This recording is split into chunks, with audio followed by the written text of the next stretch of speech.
Hey there, Metatopia. My name is Sen-Foong Lim, and we're here with a panel with Brian and Gabriel, and they're going to introduce themselves. So, Brian, let's start with you. Hi, my name is Dr. Brian Quinones. There's like a bunch of letters afterwards, but as far as making sense for this, registered play therapist supervisor and licensed professional counselor.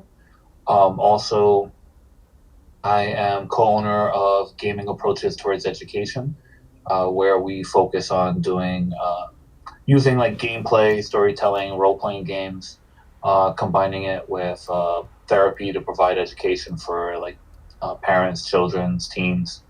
And I am currently working on a project with Ninth Level Games um, called Animals and Adventures. And we're trying to do something similar to what we're talking about here, which is design a game that has educational components and an educational focus, both therapeutically and like scholastically. But it's fun. Like try to First keep and it fun. foremost, You right? know? Keep it Yeah, fun. pretty much. Yeah. Gabriel, what about you? My name is Gabriel de Los Angeles, son of Chief Andy de Los Angeles of the Snoqualmie Nation out here in Washington State. I'm a PhD in Learning Science and Human Development, working on my dissertation right now. And for the most part, I focus on the integration of culture, land, and place in game design, as well as focusing on creating spaces for Indigenous people to be playing games. Excellent. And my name is Sen-Foong Lim. I'm a professor of psychology and occupational therapist. I left clinical work, I don't know, maybe 8 years ago to return to academia. My areas of expertise are communication, behavior, and development. And today we're going to talk about how do game designers, like all of us, use games to approach education and things like that. So, are are games educational? Can games be educational? I want to start with Gabriel because he had a great answer during our pre-chat. Tell us what you say about games. Games are already educational. Games are already things that are teaching us things, whether or not we implicitly discuss the designed framework or if there is one altogether. You are already being taught about how to do things, whether or not it be cultural reference making or to create inside jokes to make more culture from a place that you're hanging out in. Games to me are already places where learning and education are taking place. Excellent. What do you think about that, Brian? In terms of your games and how you work? So we what we do here is a lot of like we'll pick different games based off of what we want to teach, right? But one of the hardest parts is trying to explain to the parents like, no, this is therapy, this is psychoeducation. Yes, you see us playing a game, but that game is leading towards either teaching social skills, teaching math skills, there's coping skills.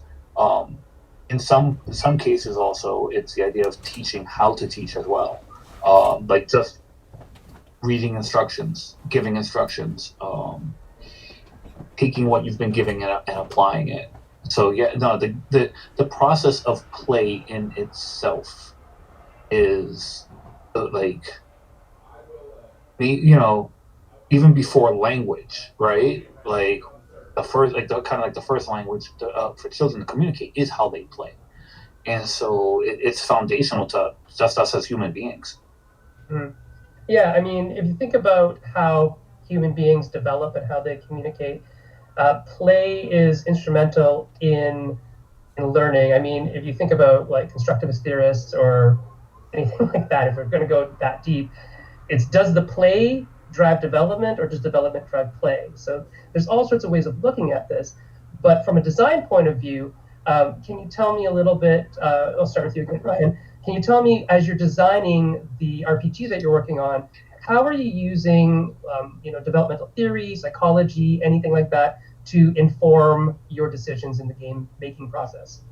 Well, one of the biggest hurdles that we have when we're looking at this is we're trying to come at I'm it sorry from to two interrupt. different.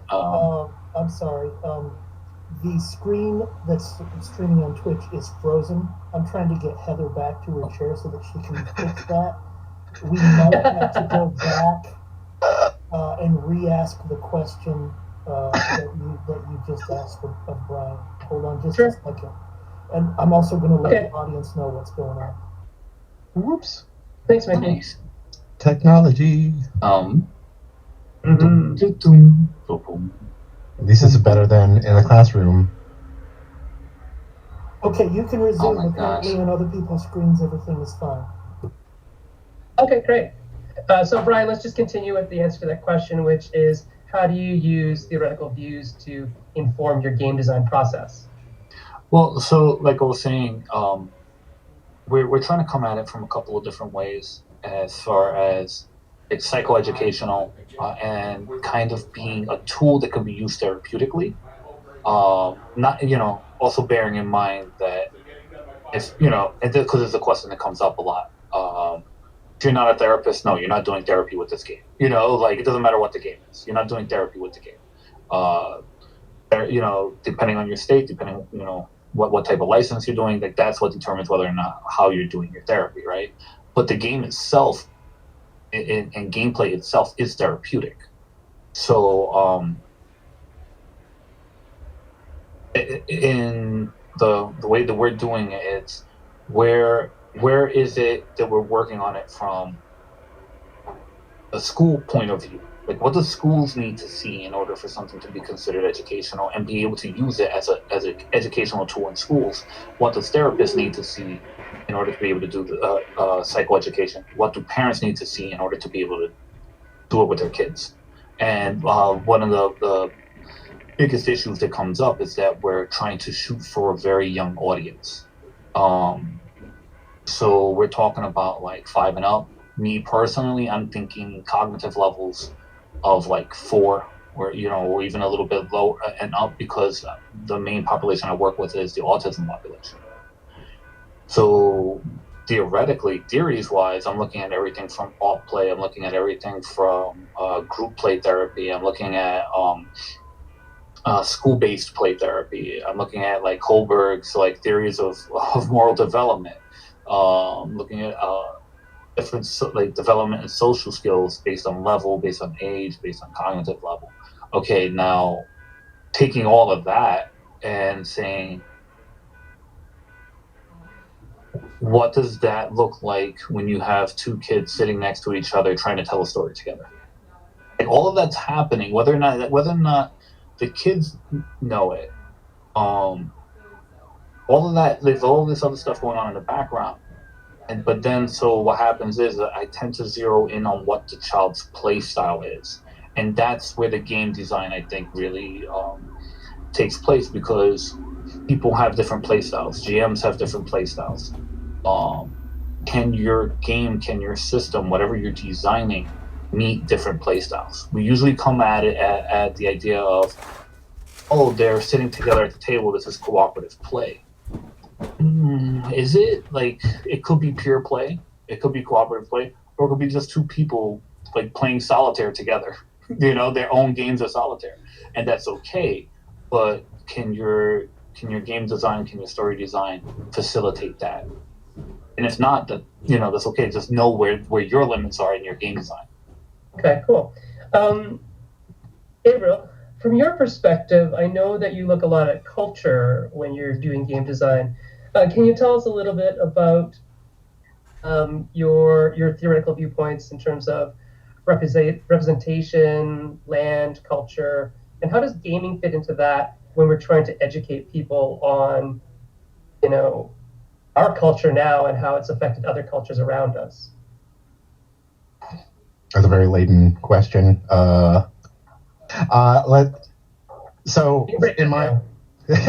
just whittle it down real quick.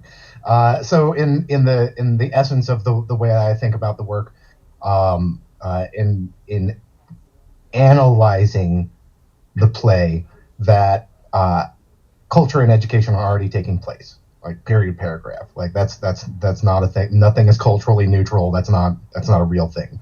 So the things that get that impact games and play that are erased from those areas are how land affects play. So whether or not you're doing a live action role play, a tabletop role play world setting design, or even board and card games, depending on how land, whether or not you're talking about the fictional diegetic character-based land or an actual game board or even just the table you're playing cards at. All these things have an impact on how people are choosing to play in a form of interaction analysis, where people are, how people are sitting, their gestures and their intonations are all things that I want to take into consideration when I'm looking at how people are learning through play. So when in a game design, for me, with Indigenous kids in an Indigenous setting where we had a STEAM camp, science, technology, engineering, arts, and mathematics, we started from story, we started from the land, we started from our cultural knowledge systems, so that we were not only reinforcing Indigenousness within those spaces, we were also giving our young people and our staffers and designers a place for them to all be able to play with their own cultural frameworks that they don't necessarily get to in all sorts of other games designs. So when I'm thinking about how game designers can, would, and should be impacting their designs with culture, it is to be not just attentive to not doing cultural appropriation, but it is also attentive to what cultures they're reinforcing, not just in the mechanics and not just in the story, because all of these things are all happening simultaneously.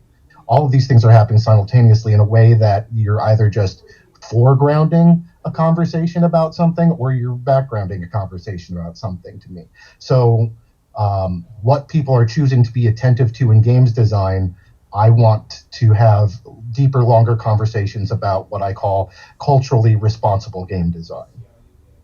Okay, that's really interesting. And we'll come back to that culturally responsible game design, so much so that I'm writing it down right now. I'll just tell you a little bit about how I work in game design with particularly children and things like that. So if you think about like social cultural theory of learning, and in terms of what we'd call educationally the zone of proximal development, Vygotsky, who was the psychologist who first coined these phrases, was talking about how in a mentorship program, the mentor will basically bridge this gap, that's the zone of proximal development, where a child or a person who's a novice doesn't have the expertise to do it, so that they can actually have that really good experience in that zone. And I kind of see this as where dungeon masters, right, or game masters come in, as bringing that level of expertise to the story, so that the new player or any player who doesn't, encyclopedically know the dungeon master's guide or whatever, can now enjoy themselves without having to trap themselves within all these charts and numbers and die rolls and saving throws and all that kind of stuff. And what happens then is we get into this position we call occupational flow. And occupational flow is where you have the skills that meet the challenge. And if you can always keep that rising as the skills get greater, the challenge gets greater, that's where having a reactive system like a human being, like a dungeon master or a game master, really comes into play with fluid systems, because it allows the game to constantly challenge the person. And as an educator, the biggest struggle to educate anybody is engagement. There's so many distractors in our environment today, whether it's a cell phone, the person sitting next to you, what's happening outside the window, your own internal hunger or tiredness or whatever. If I can't engage a student, I can't teach them. And so the same thing works with games. If your games aren't engaging, they intrinsically can't teach. And so that's the thing I think that before in the pre-talk, all three of us were talking about, we have some thoughts about educational games as a moniker, as a name, and that a lot of games that tout themselves as being educational may have the content, but boy, oh boy, are they not engaging at all. And we lose people all the time because it's either way too challenging for the student, or it's not challenging enough, or it's not fun at all, right? And I think, Brian, I wanted to talk to you about that, because you had really talked about, especially working with populations that might be neurodivergent. How do we engage people who think a little bit differently, or see the world in a different way, so that how do we use rules and design to do that? Is it all on the fly? Is it off the cuff? Or is there some formulaic things that you can recommend to the designers that they're watching? Well, what I would say is when you're using the examples that you're using, it is something that can build off of a sense of mastery and lead to mastery, and being able to meet that person at the level that they're at. So that's where, like, knowing what your games can and will be used for and who your target audience is very important because of that. Now, when it comes to neurodivergence, I will use in the office. I will use several different types of games, almost as like an assessment test to see where the person is going to get that flow from. And then I start looking at families of games that are within that that type of game. So, for example, if I have someone it seems like they might not necessarily understand like a lot of rules. One of the things I might start with, it depends on where the cognitive level is, but I will take like Carcassonne and just strip the game of it and just use it almost as like a turn-taking puzzle, right? Like, okay, you place your role down and I'll place a role down, and how can we build this together, right? So it's like a collaborative map making in that regard. And so that's like kind of one threshold that lets me see where we are. Another possible threshold would be Blockus, whether it's Blockus 2D, Blockus 3D, as a way of, is this person creating flow from this? And then if they are, then okay, that opens up a bunch of other games. But the reason I make the distinction between Blockus 2D and 3D, and this is something from a game design standpoint people would want to keep in mind, is when working with neurodivergent. I've worked with neurodivergent. I've worked with kids with chromosome issues. Parkinson's, and so the thing is can your piece be comfortably used by that person? Can your game piece be comfortably used by that person? So if I have somebody who they hands aren't steady, I'm not going to use Blockus 3D, because of like the stacking and then the whole thing crashing down. Unless I'm purposely trying to work on, I might do this with Jenga, unless I'm purposely trying to work on education, frustration tolerance, and learning how to get past that. But that would be purposeful and knowing full well that it's going to be a higher challenge for that person. And then the same thing with storytelling. Sometimes I might pick a game like Once Upon a Time. I might pick a game like even Dixit as a way of seeing how can you tell stories together. Can you tell stories together? Or is this another set of skills that we got to work on? So knowing what skill range your games can target, what the next level up would be and what the next level down would be, it's very helpful. And if you have some way of explaining where, like when you're explaining what your game is and what it does, to really hit that, because then for me it's like, okay, I know where to fit this, and this might be something that they build towards. This might be something that's like foundational towards going to something else. Okay. Gabriel, switching over to the idea of games for indigenous cultures. Are there ways that you're designing games that are not just thematically indigenized, but actually mechanically indigenized in terms of how the game itself works, that makes it just resonate with that culture, that population? Is that something you can do? Is that something we should do?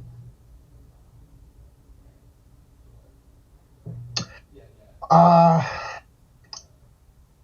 mean, it in the design, whether or not you're doing mechanics or setting, designing them purposefully for a culture or community is good, is a choice, is important. Creating a diverse set of of circumstances in the design so that multiple communities can play out of it. Yeah, absolutely. Now, to say that that can you indigenize a design without there being indigenous people working on that design? Absolutely not. Right. Absolutely not. You cannot do that. It is a lie, regardless of whether or not you're studied into American Indian ethnic studies or whatever you want to call it. To unless you happen to be indigenous, you're not indigenizing design. You might be decolonizing it. But by and large, can you do it with a mechanic?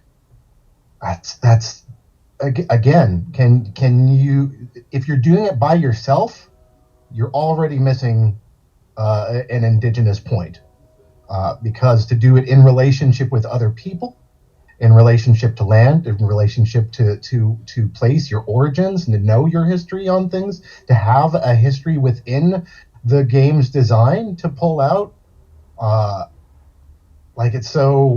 it's not a question that gets answered by indigenousness in that sense. Is there? Yeah, that's it. Okay, so on that point, in terms of the games that you're designing, what kind of things do you hope people will learn by playing them?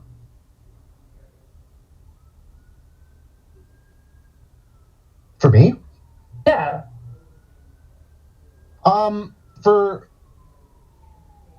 Because most of my space has been with indigenous people in designing role-playing, designing LARPs essentially, it has been mainly the chance to exist and to dream with our stories, to the chance to be able to play in our cultures that have been writ large erased, destroyed, either physically or just culturally, genocidally. So the chance to be able to live our creation stories is something that I've gotten to explore within the last couple of years, and to see the contemporariness of race and ethnicity playing out in personal struggles of these Native people, both in the intergenerational student play and the adult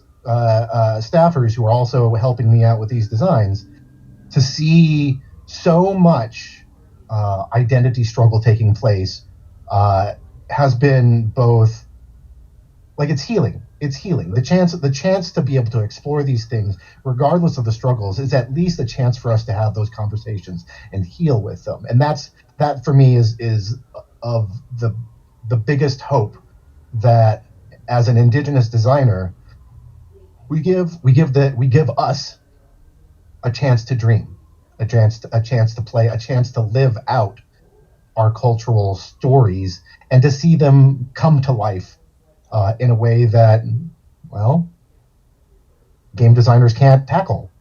And for creating generational and intergenerational healing in that way is of the highest importance to me, of things to me. So when somebody wants to engage in this kind of work, you can't do it by yourself, number one. And number two, if you don't have a relationship into Native American communities, it's time to start. It's time, and there's no time like the present to start creating relationships. More than anything, when people sit there and question, how do I do game design without cultural appropriation? Well, like, how many relationships into said cultures have you actually brooked forward in your own life?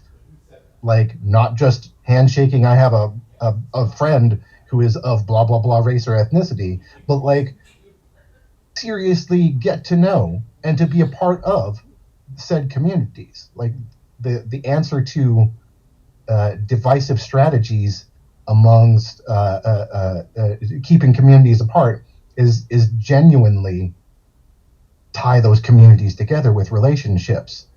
Like, this isn't This isn't science. We've been doing this years, right? Decades. For all of our lives, all of the entirety of human culture, based on cultural interaction with others. You either stay together or you drift apart. And so wanting to do game design in a way that hooks us all together, and it starts like building that capacity within your own community, and then reaching out and building that capacity with other communities. Like this is to me the most inherent facet of culturally responsible game design is the relationship building part. Right. Okay, very, very good. That's an excellent viewpoint. Brian, I wanted to ask you, how do you keep things educational yet still interesting for the people that you're supporting and working with? So I think it comes down to, like, why are you here, right? Like when you're in my office, why are you here? And so within Playtherapy, there's like 4 major areas of like what's called the powers of play. So it's like emotional wellness, social connections, relationships, and personal strengths. And within those, there is like a total of 20 additional like factors, right? Like those are kind of the top factors, and you have the smaller factors. Now within school-based, I've noticed that there's more, and I'm trying to understand why there's that difference. And I've been trying to read up on that for myself. But it's, well, usually what happens is, especially within the autism community, and when I'm doing alt play, it's like there's like 6 major goals within alt play. It's emotional regulation, sensory regulation. It's going to be like anxiety. It's going to be behavioral change. It's going to be social skills and relationships. And so what happens is you're, for that population, you're coming to me possibly with issues in those areas. If not emotional, then a general form of regulation, whether it be thoughts or behaviors, right? And it's purposeful, like the games. So what happens is, I think when therapists talk about using games, they will sometimes just put it in a category of, oh, we only use that for rapport building. We only use that to like create the relationship so we can get to the therapy. And I'm like, no, like once I know what you like and what you're into, that's kind of where we're going. And then it's like, okay, how does that relate to what you need in those areas? And that's kind of so it's, I already have an understanding, but what the problem will be is that the parents will sometimes not understand. And there's times where I've just left like manual for kids on bikes on the table in the office, and I'm just like, I'll leave different things out there because the parents are bored or sitting down, going, I got nothing to do, so they just start reading, and they're like, wait, you're doing this with my child? Like so sometimes I may not be able to explain it well enough. They can see that something is happening, something good is happening. And so I'll have to go back, and I do this with the client as well sometimes. Sometimes it's, I'll get to a point, and mind you, I work with like anywhere from 4 to, I think the oldest person I'm seeing right now is in their 20s. And what happens is, it's, okay, I think the person will get to that point where they're ready to start seeing what they're doing and what they need to do. And then that's where the dynamic kind of changes, where it's like, okay, fine. All right, so now we're playing this game. You want to learn how to become more assertive. You want to learn how to interact with other people more. Well, that's why we've been playing this game. Now, how does your character, so when I'm doing role-playing games, it's how can you use your character to practice those things you need to learn and do? You need for yourself. Now, as if they're old enough. And if they're not old enough to really get that metagaming, like the point of it in that regard, then it's, I I'm starting to see myself fall in line more with like bibliotherapy, where they're going to tell the story they need to tell to get better and feel better. I just need to make sure that they have the tools they need to do that, whether it's through like board game, whether it's through storytelling or role playing. I am starting to look at bibliotherapy in the form of LARPs, but I'm not as experienced with LARPs as well.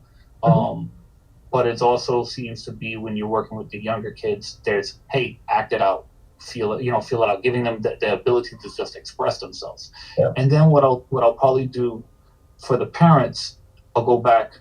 Here's a list of social skills that I've been hitting. Here's a list of coping skills that I've been hitting. This is how you could follow this up at home. Often, where I see myself going towards is, how can the parents continue this at home? Okay, now it's your turn to learn the games that they're playing. Right. And why does your kid like those games? Do you like those games? Where do you connect as a family in order to continue this after we're done here? Yeah, I like that perspective. I often think about games as like stealth teaching.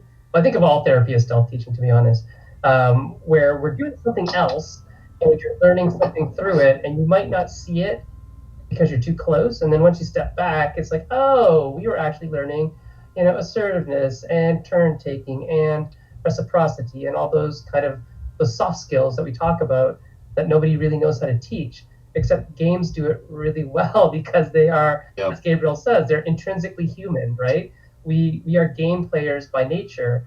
And as you said, Brian, that's how kids really learn. So I definitely agree with that. Gabriel, if you had one message for game designers out there in terms of how they could design better games, what would it be? Definitely to not do it by themselves.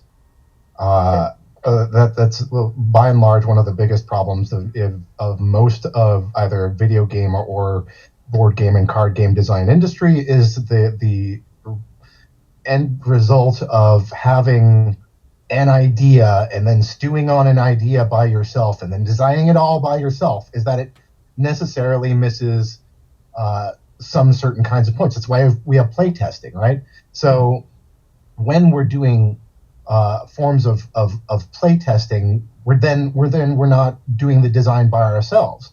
So how many times are we choosing to create game design with other people, but then not calling it doing game design with other people?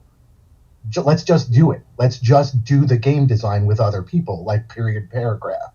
And I know that a lot of people tend, especially in indie spaces, tend to want to do these things by themselves because they have either a great set of ideas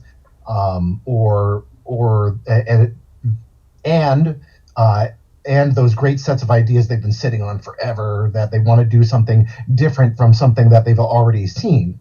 Now, those inspirations are great, and when we choose to do them by ourselves, again, like any form of self-education, we're still missing a larger diversity of voices in that way. Now, if we choose to not just do that, but continue to have an industry that reinforces those designs, this is where we come up with the problems of cultural appropriation conversations now. So why the industry struggles with how do I reach a more diverse audience comes to the obvious answer of not doing it by yourself.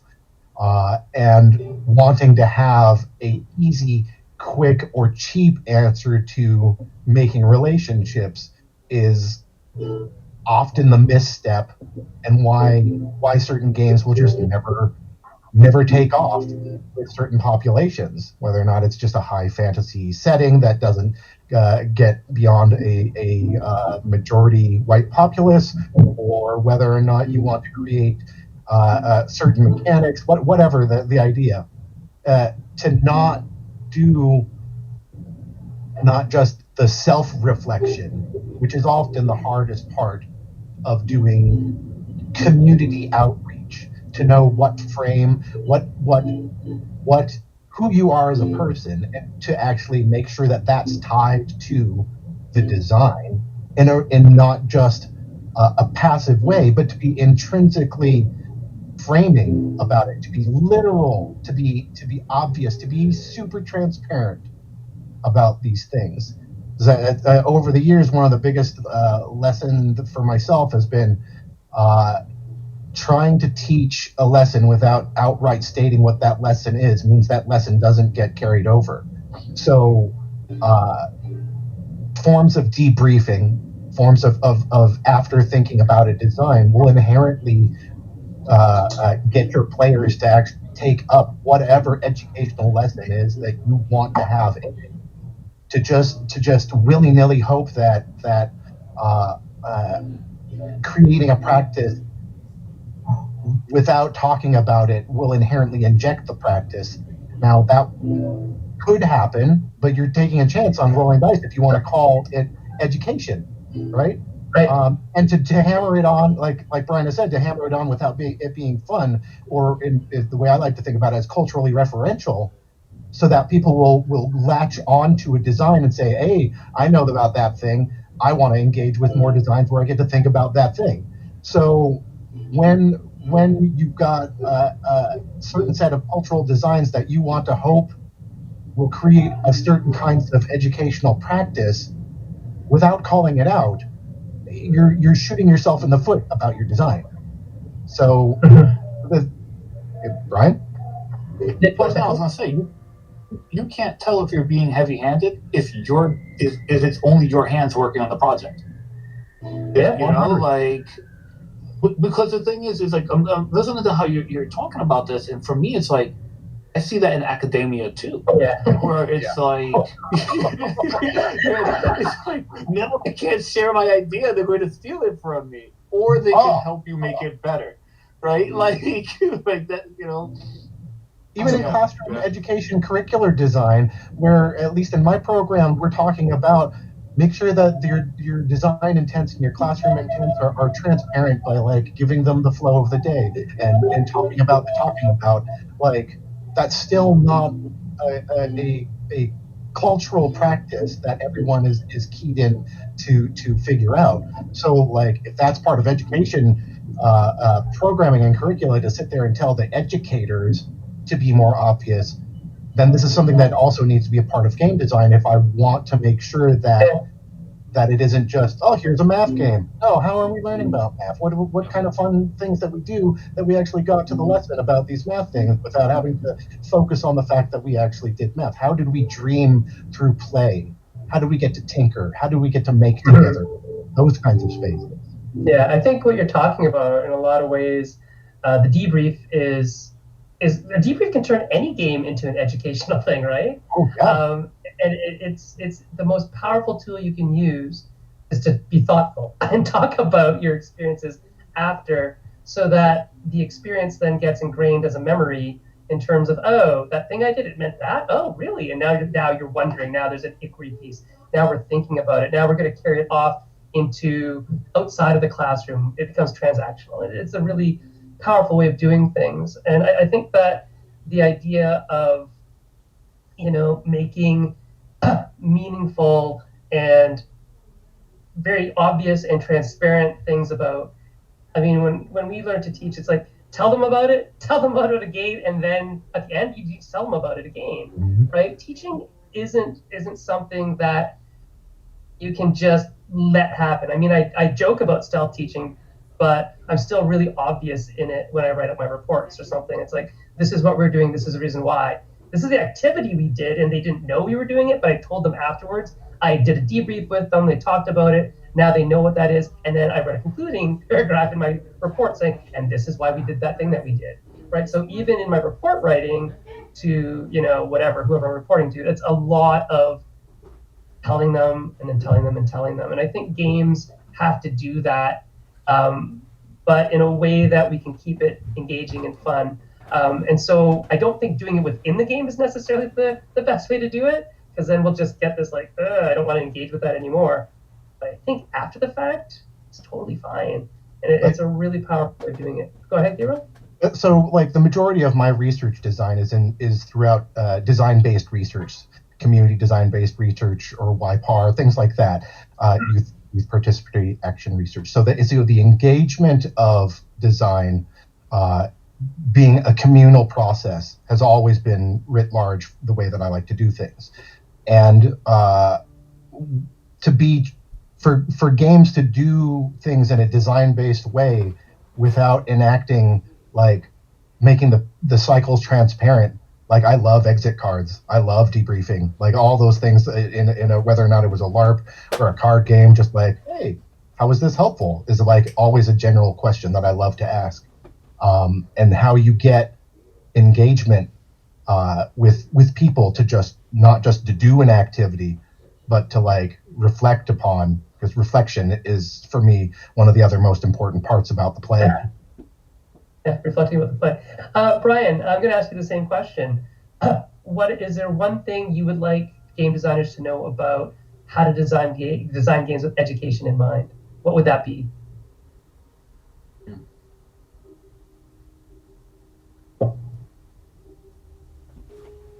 I would say, you know, I work in the home as well. You know, I don't just work in the office. I work in different homes. And I would say, have that thing that's drawing everyone to the table, that's drawing everyone to this, like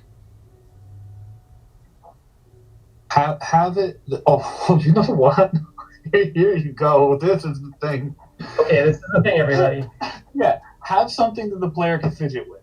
Have something the player can fidget with to keep their body occupied while their mind is focused on your game. You know, like, because there's that. You know, you're not going to be able to have something for everyone.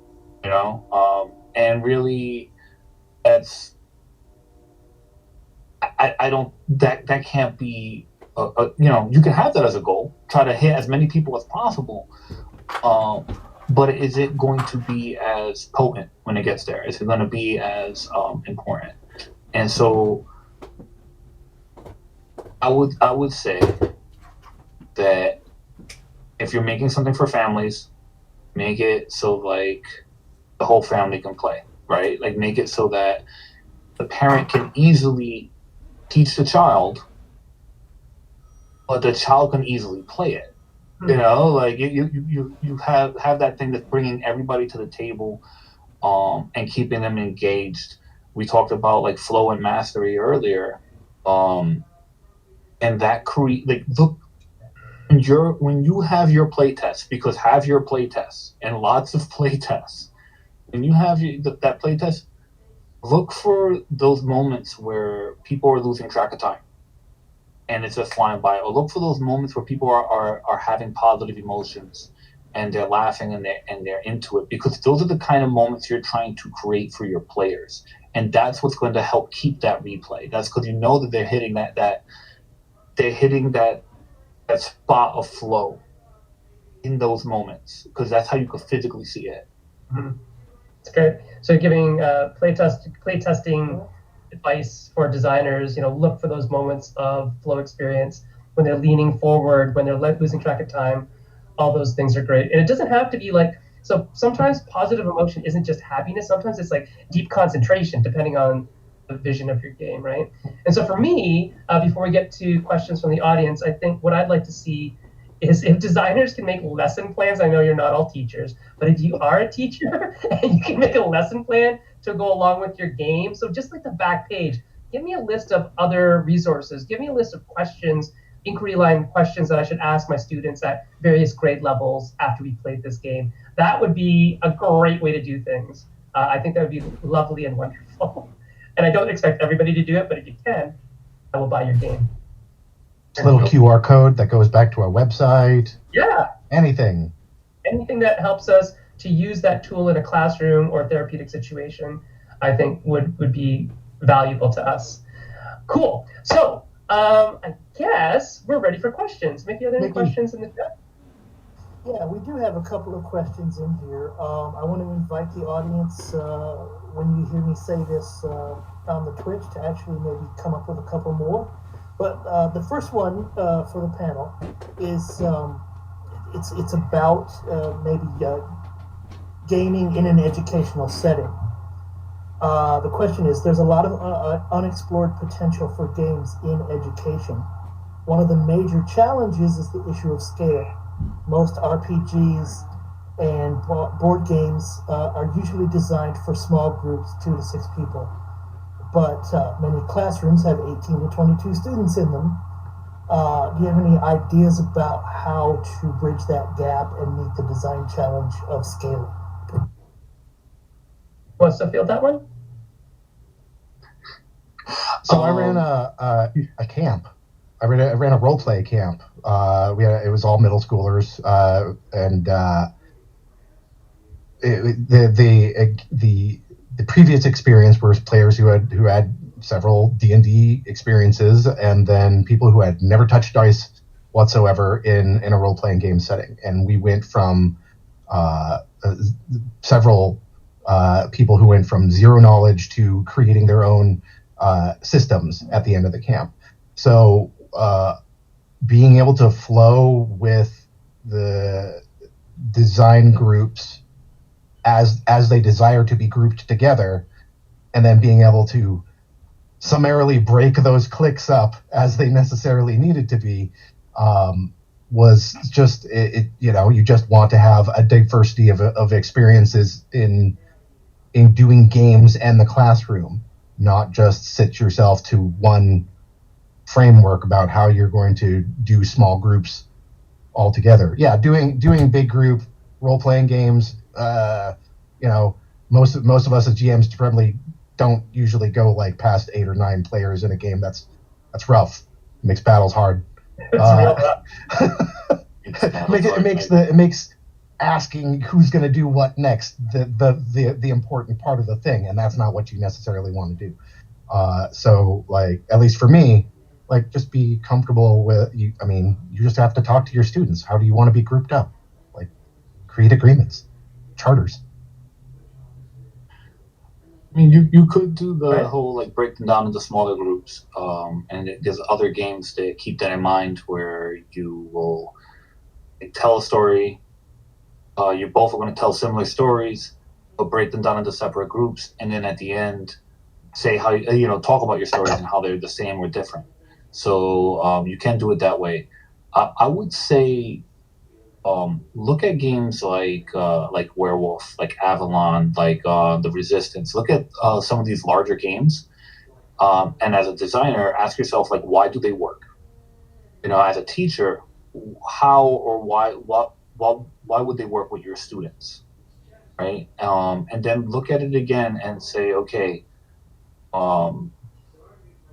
one of the toughest aspects of those type of games is keeping engagement till the end.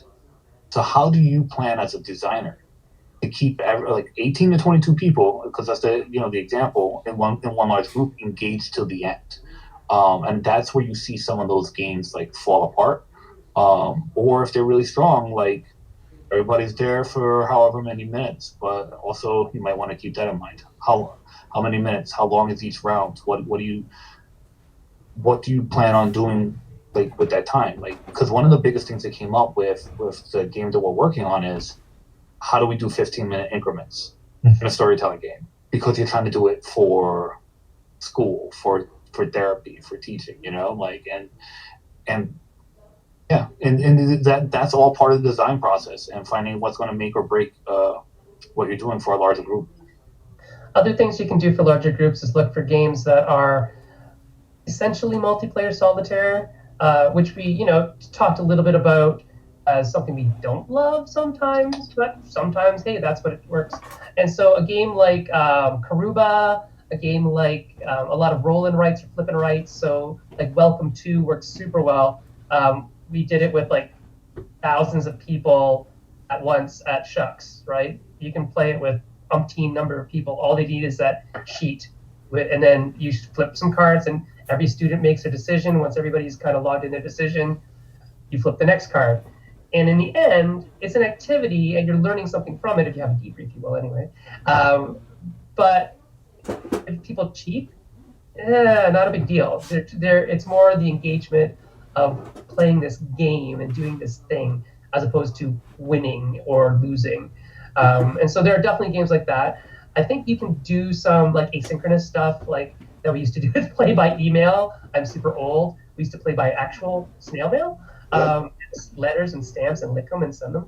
That was awful. But you could do stuff where you have groups, like a mega game. If you've ever played a mega game, you could do that in a classroom where you break up like a class of 22. You could break that up into like 8 factions of 3 to 4 players, students per group, and they could make decisions on behalf of whatever faction they're representing, right? Do things like that, which actually might be really good for a lot of that social kind of engagement that you're trying to get for certain subjects. Like for sure, history, social science, those types of things. You could literally make a mega game that would cover things like, World War II or whatever.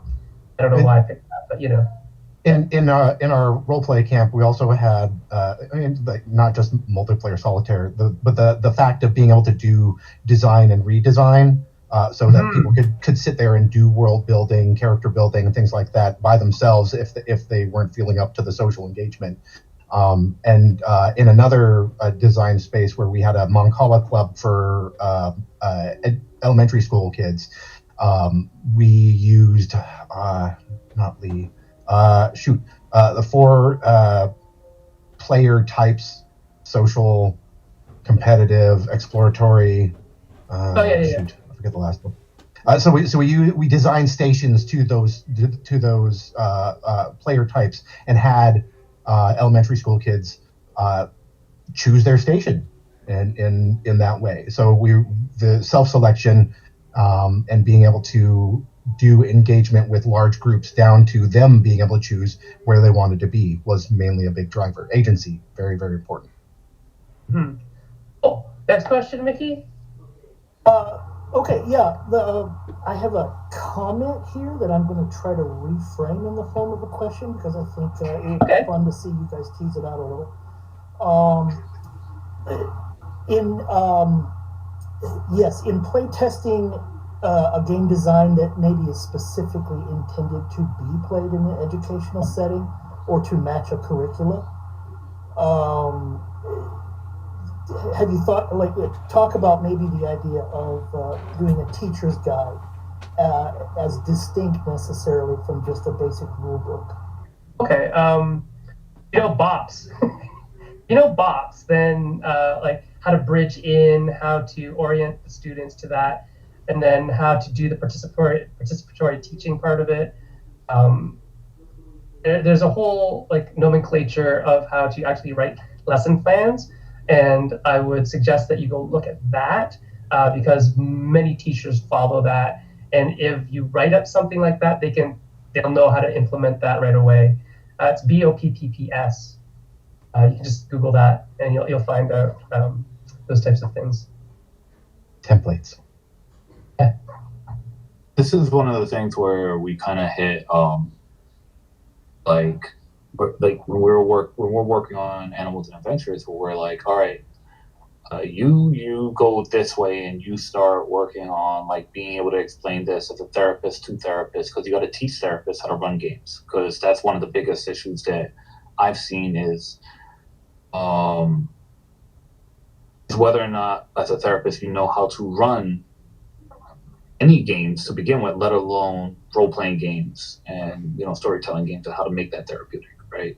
But then it was, all right, how do we explain this for teachers as well? And then just okay, you're going to be in charge of writing something so that teachers understand what we're trying to talk about. And so we kind of broke up the workload in that regard. But it's important to know if you can figure it out, because this is going back to what Gabriel was saying. You need other people to make your thoughts come out. Sometimes you need someone else to help you translate them, right? But the idea of you might be saying the same thing and using very different vocabulary, And so you as a game designer, you might need to find people to help you translate that in a way that either the teachers are going to understand for you to write stuff for them, or parents are going to understand. So that way, like, because even if you made something perfect for the teachers to hand over and run with, you still might need the parents to understand, even if it's just a one-page cliff note, to explain why these teachers are doing this with your with your kids. Gabriel? I worked with as a foundational member for a group called NDN Players, and we were an intergenerational, intertribal, interdepartmental PhD native group doing game design and talking about game stuffs. And we created a game called Potlatch regarding the practices of potlatching in the Pacific Northwest. Now, since everybody who was in that group was all Washington Staters, we knew exactly how we wanted to do the design towards assisting classrooms in Washington State specifically. Now, if a game designer or is thinking about doing this at a national level, then you've got your work cut out for you trying to identify how to create teacher stuff per each state, or sitting there going, well, I guess I'll just make something that is generalizable to the next generation science standards. I mean, sure, you can, but then you've got, there's all sorts of translation problems between state to state at that point. So, like, just like Brian was saying, you need to have a teacher to talk you through how to make those designs, because it's not like the templates don't exist out there, but if you're speaking the wrong language, the references aren't going to hit for educators. And we haven't talked about this because this could be like a whole other thing, but the idea of, teachers and also librarians, right? Oh, yeah. Because, a lot of what we're making here are books, and like, could these books also fit on their shelves? Mm-hmm. But how do you, let's say if you're making a role-playing game, or player's manual, along those lines, can you design it in such a way that it's going to find space on their shelves? Because that would be helpful, or even having librarians be able to, if they understand what you're doing, trust me, they're going to be fine with having a game night there. Love. Yeah. Stuff. Yeah. All right, Mickey, I think we're up to probably our last question. Actually, I think it would be fine if you wanted to go ahead and give your final thoughts and then let everybody know, what your social media and contact stuff is, and go ahead and wrap up. All right. Brian, go ahead. My name is, again, Dr. Brian Quinones. You can check out what we're doing at Gaming Approaches. Our website is therapyinplay.com. I will be on a panel later today at, I believe it's at 8:30. Let me see. 8:30, RPGs for Therapy. And continue some of this conversation over there.